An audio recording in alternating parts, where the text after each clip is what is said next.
Tall grass rustles, not with wind but with many feet moving. A whisper in Kinyarwanda breaks the darkness. Twasezerai, we have said goodbye to fear. They move like shadows, barefoot, silent, faces blackened with ash so no moonlight betrays them. Old rifles hanging like ghosts across their shoulders, machetes strapped tight against their ribs, hearts full of 30 years of burned houses, slaughtered fathers, vanished mothers. They call themselves Inyenzi, cockroaches, the word the government used to mock them. The word that once meant pest, vermin, thing to be crushed, but the exiles took the insult and forged it into a title. Because cockroaches survive fire, cockroaches outlive poison, cockroaches crawl through cracks and return when the house is silent, and these men were coming home. The children who fled in 1959 left Rwanda while the ashes of their homes were still warm. Some clung to their mothers' skirts, some carried baby siblings on their backs, some walked barefoot until their feet bled. They arrived in the refugee camps of Uganda, Burundi, Congo, with nothing but smoke in their mouths and fear in their eyes. They grew tall there. They learned English with a Ugandan twang, Swahili with a Congolese rhythm, French in low whispers from priests who pitied them.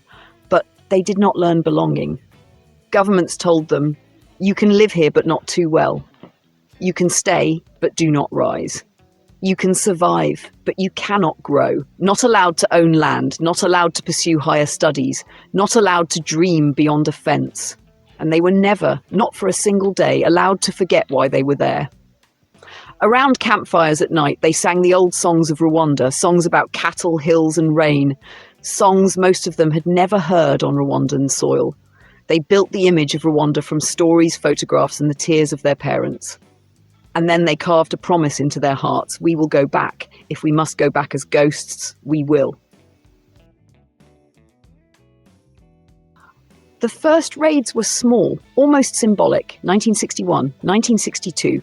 A few dozen young men, refugees hardened by humiliation, crossed the border with rifles older than themselves. They burned a police station, they shot a local official, they disappeared into the night. Kayibanda's government labelled them terrorists. The exiles whispered a different word, hope. For the first time since 1959, the forgotten believed they could return, but the government was preparing something darker. December 1963, the night the exiles rose. December 1963, a night that should be remembered like a crack in the earth. This time the Inyenzi did not come as a handful, they came as an army. 1,000, maybe 2,000 fighters trained in Burundi under Tutsi officers who dreamed of restoring the kingdom. Armed with weapons whose origins remain a mystery. Some say Congo, some say French deserters, some say the black market of Bujumbura. They crossed the border quietly. They moved with the certainty of men who had rehearsed death since childhood.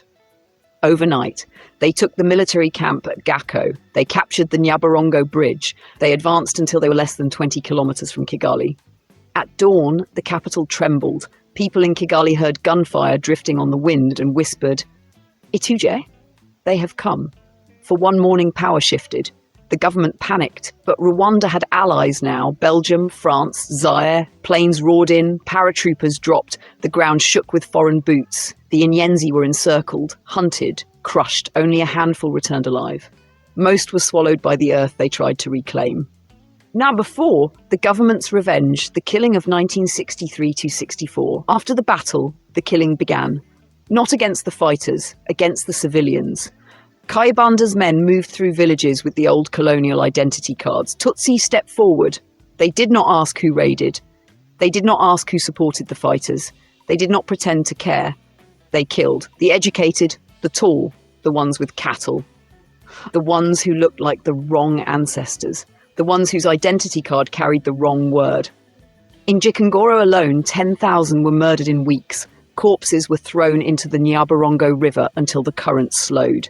The river carried bodies all the way to Uganda. Refugees there pulled them out one by one. They recognized cousins, uncles, neighbors, teachers, and something inside them broke forever. Father Frapont, a Catholic priest, wrote, "They are killing all the Tutsi men, women, children. They say it is to prevent another raid. They kill them like rats." After that, hope died in the camps. Mercy died. What was left was colder than vengeance. After the final major Inyenzi raids came in 1966-67, small, desperate, doomed, they were crushed with the same brutality. Then Rwanda closed, borders sealed, movement restricted. Refugees scattered to survive however they could. Some tried to rebuild lives in exile. Some tried to forget. Most could not. A new generation grew up in the camps, children raised by nightmares they never witnessed. They learned to march before they learned to read. They learned to clean rifles before they learned to write their names. They learned that home was something you took, not something given. Inside Rwanda, Tutsi who remained learned another lesson. You are guilty by blood, you are alive only by permission. By the 1970s, a Tutsi needed a pass to travel within their own country. Tutsi students were counted and capped. Tutsi soldiers were watched, demoted, or disappeared. The hatred had matured. It had become doctrine, a theology of fear, a religion of elimination, and the preachers were preparing the final sermon. The northern general who promised peace and delivered poison. The radio station that taught a nation to kill with laughter. The era when the world pointed at Rwanda and said, "Look, stability." They were wrong. The volcano was only sleeping.